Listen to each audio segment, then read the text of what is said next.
Hey everyone, Artie Dans here from SHOCKMANIA. What I want to do in this video is have a look at the 4 REC movies, the Spanish horror films, and rank them from worst to best. Now they are mostly found footage movies, and I hate found footage movies, but I thought I would give it a shot just to see if there was something here that I could like. And I know I'm not going to fall in love with found footage movies, but at least something that I can go, that's pretty cool. So I checked all 4 of them out in 2 days. I watched them all back to back in order so that I could understand which parts I liked and didn't like. So let's get started in ranking them from worst to best. And I think this is an obvious one. I'd say the worst one of the lot is REC 4 Apocalypse. Now, the reason I say that REC 4 Apocalypse is the worst one of the lot is because, strangely, it's the only one that is not a found footage movie at all. And you would think, with me hating found footage movies, that I would actually like this one. But no. I think that because we've been accustomed through 3 movies, or 2.5, to have found footage style, that all of a sudden changing that is really jarring. So what's part 4 about? Well, part 4 takes us, it looks like it happens a couple of days after the first movie has happened. Probably not even, maybe the next day or the day after. And we're on a ship in the middle of the ocean that's been taken over by the health department or something like that. And they seem to have isolated the virus in the lab that they've built underneath there, where they've got some monkeys and something else in there. And I believe they're trying to create an anecdote. At the same time, the survivor of the first movie, survivor again, really difficult to call her that. What's her name? Angela, the TV reporter, is there in the boat as well because they think that she is carrying the spirit of the possessed girl. So they're trying to isolate her. At the same time, there's also a survivor of the wedding from part 3. So this movie is essentially just about, well, that's the problem. What really is it about? It's a bunch of soldiers, a quarantine facility. There's no more origin really to tell about the story because I think we've got enough origin story by this point.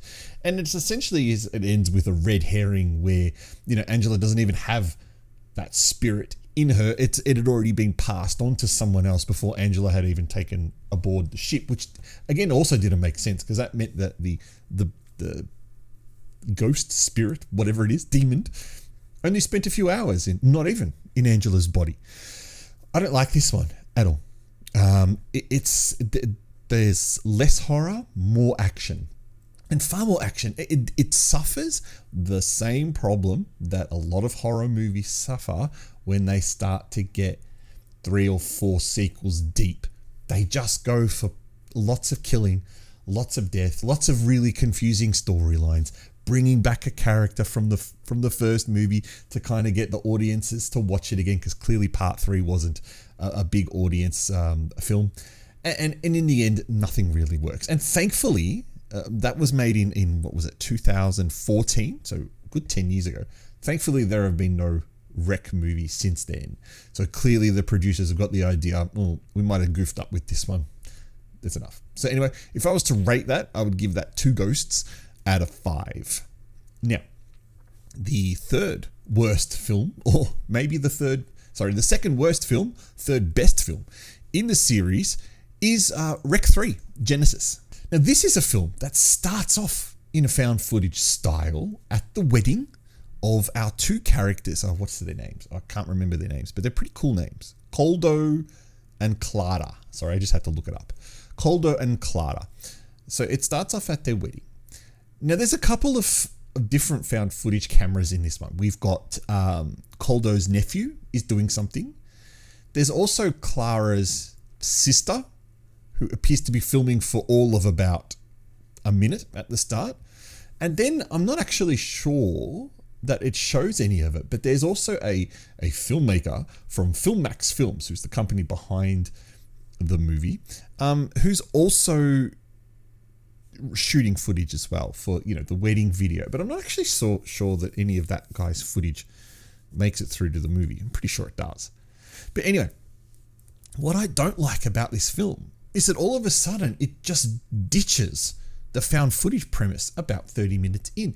And to be fair, it makes sense to do it, because at that point, there is no point continuing on with the found footage. When it happens in the film, just continuing on would have just been doing it for the sake of doing it, as part 2 does. It just continues on the found footage for the sake of it.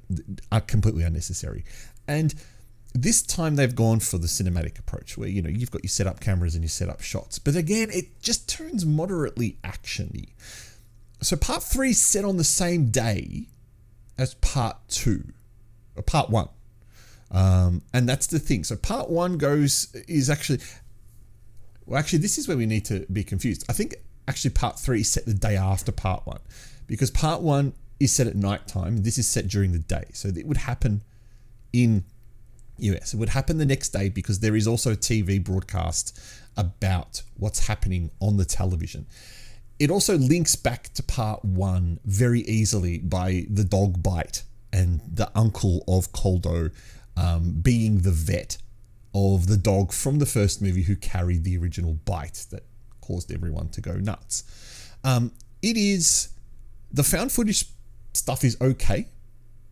It's not fantastic, but it's okay. There's a lot of just really unnecessarily shoehorned shots in, as there always is with found footage stuff. But it is, once it goes to the cinematic feel, they run out of ideas with the film, and they've clearly said, no, we need to ditch this found footage section and go to normal section, and thus that carried over to part 4, which really makes them really disconnected from the first 2 films. So if I was to rate this one, it also gets 2 ghosts out of 5, only because it ruined its whole premise, which was kind of good to start with, and it was a moderately, just mostly action.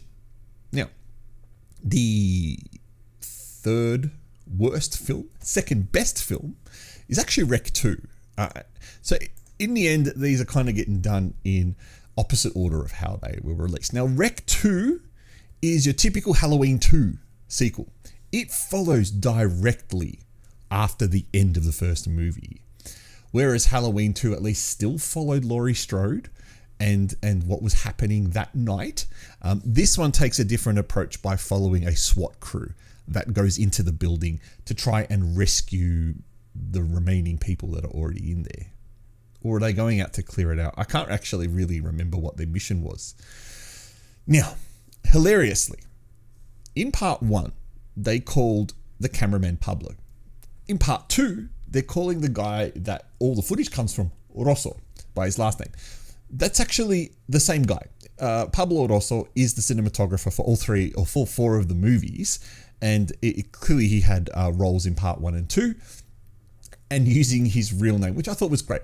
Interesting, though, that they probably never expected to make a sequel, so thus he would have had to use his surname in the second film. What's the second film about? And this is, again, it's a bit annoying. The first half follows the SWAT crew that's going in to do whatever they need to do. So they've got I think they've got a medical person with them. Yeah, they do, because they go up to the penthouse to try and clear it out. But the footage is extremely clear. So it doesn't have a found footage vibe at all. It has a POV vibe to it. There's no way I could believe that in 2009 that body-worn cameras were that clear, that stable, and that accurate, that good. But then what the movie does is, once it exhausts the storyline of the SWAT crew about 40 minutes in, it then flips to these teenagers who break into the building. Firstly, impossible. I don't buy the fact that they broke into the building. But then it switches to them with their handy cam. So then we do get the found footage element. We do get that shitty footage coming in. And then the stories kind of converge together. I actually lost interest towards the end of the film, thinking this is just so stupid. And of course, they meet up with Angela. They rescue Angela. But it suffers sequel-itis, trying to do too much and trying to change the formula, which is really funny because everyone says you got to spice up the formula, you got to change it, you can't always just do the same shit, right? That's fair enough, but I just don't think how they spiced this up was that good. So while it is the second best, I would clearly call it the third worst. However, having said that, now this is going to be a surprise. Oh, sorry, if I was to rate Rec 2, also 2 ghosts out of 5. The biggest surprise of this video, and of course my opinion of this biggest surprise, is the first Rec. So the first Rec has that fresh, raw feel. 2007, we've got the reporter Angela and her cameraman Pablo. They're shooting a TV show called While You Were Sleeping, which is about people who do jobs at night. They're following a fire crew and they're secretly hoping that something is going to happen that night. Lo and behold, they get called to this apartment complex where, why are they called there for? There's some kind of medical emergency that they're called there for. And of course, all hell breaks loose. Now, why is this good? And I'm flat out saying it. This is a good film. This is a really, really, really good film. And I'm quite happy to admit that I found a found footage movie that I would say, ooh, I really liked this. One cameraman all the way through. That's Pablo, does a great job. Our cinematographer does a great job.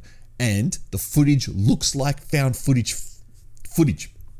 It's raw, it's glitchy, it's got that broadcast vibe to it of television feel. It's all done well. Also, it's more realistic sound-wise. You know, Pablo's recording some people in a distance. He doesn't have a boom mic that he can directly record them. So what we're hearing is Angela to the side going, what's going on? What's going on? We can't hear what those people are talking about that he's recording through the window. This is a great film, actually. It's well structured. It has tension. It has great vibes. It's nice and short. It clocks in at under 80 minutes, which is a really good length for a found footage film, I believe. And it has a pretty decent ending. Like when we see the creepy demon woman, that's genuinely creepy, and I like that. And now I finally understand where that vision is from, because I've seen little clipped GIFs of that woman all over the internet, and I never actually knew where it was from. Now I've seen it. Funny thing is, while watching Rec, it became very familiar to me, like I had seen it before. So part of me actually recognizes that I'd probably seen it sometime in the past and hadn't really clicked that I'd watched it and enjoyed it, or even what the film was about. But on rewatch, really, really, really enjoyed it, and would be happy to say that if I was to give a recommendation of found footage movies, it would be Rec, because I would give it 4 ghosts very clearly out of 5. That's how much I really enjoyed it. However, what I don't like is the fact that, you know, by adding sequels, they start adding this mythology, they start adding all of this backstory that kind of just made no, shoehorned into it. In part 2, when they have to start using night vision to unveil invisible walls. I mean, I'm starting to feel like we're playing a video game at this point, where, you know, secret items activate secret parts of where they are. It was a bit ridiculous. But part 1 is raw. It shows the emotion. It shows the fear of people who don't know what's going on, stuck in this building with a cameraman who wants to record everything. And you know, it's not perfect. There are a couple of bits where you're looking at a handful of the people struggling to do something, and you think, well, if they just had one more person helping them, it would go well. And that one more person was the cameraman. You know, just put the camera down and go help them. But clearly that's not what the film's about. That's not what found footage films are about. So I would actually recommend Rec. So let's reevaluate this from worst to best. We've got worst as Rec 4. Second worst is Rec 3. Second best is Rec 2. And the best of the lot is the first Rec from 2007. But what is your opinion? Have you seen all 4 of the Rec movies? And what is your ranking of 1 to 4 with these ones? Was I right in saying that the first one is the best? I think so. but I'd be keen to know what you think. I am the Artie Dance, and you are watching Shockmania. Thank you so much for tuning into this rant video. I appreciate it. If there are movies that you'd like me to rank like this, I found this quite fun and I enjoyed it. Let me know in the comments below. Otherwise, please subscribe, like the video, and I will catch you next time.